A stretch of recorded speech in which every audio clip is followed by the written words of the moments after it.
नमस्कार, मी लतिका। आज आपण टमाटर मिरचीची चटणी बनवणार आहोत। त्यासाठी बघा एक टमाटर घेतलेला आहे। जास्त जर मिरच्या घेतल्या तर मोठ्या आकाराचं घ्यायचं, देशी घेतले आणि छोटा आहे। ह्याच्यामध्ये बघा 20 ते 25 मिरच्या घेतलेल्या आहेत। तिखटवाले मिरच्या त्यांचे देठ काढून घेतलेले आहेत। एक गड्डी लसूण घेतलेला आहे। चवीनुसार मोठं मीठ घेतलेलं आहे। अर्धा चमचा जिरं घेतलेला आहे। तवा गरम करत ठेवलाय। हा लोखंडाचा तवा आहे। मिरच्या स्वच्छ धुवून पुसून घ्यायच्या। आता ह्याच्यामध्ये आपल्याला तेल वगैरे काय टाकायचं नाहीये। मीडियम गॅसवर आपल्याला हे मिरच्या फक्त पहिला भाजून घ्यायच्यात। मिरच्यांना चांगले डाग पडस्तोवर आपल्याला भाजायचं आहे। बघा अशा पद्धतीत डाग पडलेले आहेत ती, म्हणजे काय होतं माहिती आहे का, तिखट कमी लागतात आणि चवीला एक नंबर होतात। रेसिपी बघितली की लाईक आणि कमेंट करायला बिलकुल विसरू नका। आता हे भाजून झालेले आहे, ते गॅस बारीक करते। आता ह्याच्यामध्ये आपल्याला काय करायचे, लसूण टाकायचे। लसूण पण 1 मिनिटभर ह्याच्यामध्ये आपल्याला पहिला भाजून घ्यायचे। लसूण पण बघा मी भाजून घेतलेला, असे डाग पडस्तोवर भाजलेला आहे आणि गॅस एकदम बारीक केलेला आहे।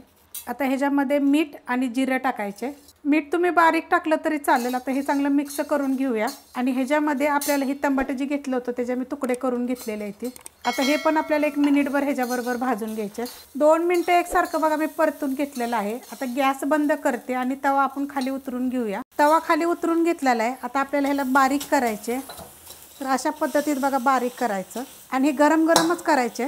बघा अशा पद्धतीने ना असं बारीक करायचं, जसं आपण कसं ठेचा करतो असं जास्त पण बारीक करायची गरज नाहीये। अशा पद्धतीत बघा करून घ्यायचं। जर टमाटर थोडंसं बारीक केलं तरी चालेल, पण मी मोठे मोठे तुकडे ठेवल्यात कारण की बारीक होतात त्या, कारण की परतल्यानंतर ते सॉफ्ट होतं ना तर बारीक होतं। पण ह्याची जी चव जी लागते ना, एक नंबर लागते। तुम्ही करून बघायचं। तर आपले एक थेंब सुद्धा तेलाचा वापर नाही केलेला, मस्त अशी लागते। तुम्ही ही अशा पद्धतीत करून खाऊन बघा, किती मस्त असं झालेलं आहे। चटणी बघा आपली झालेली आहे, मस्त सगळी एकजीव झालेली आहे। आपण एका जागी करूया तिला।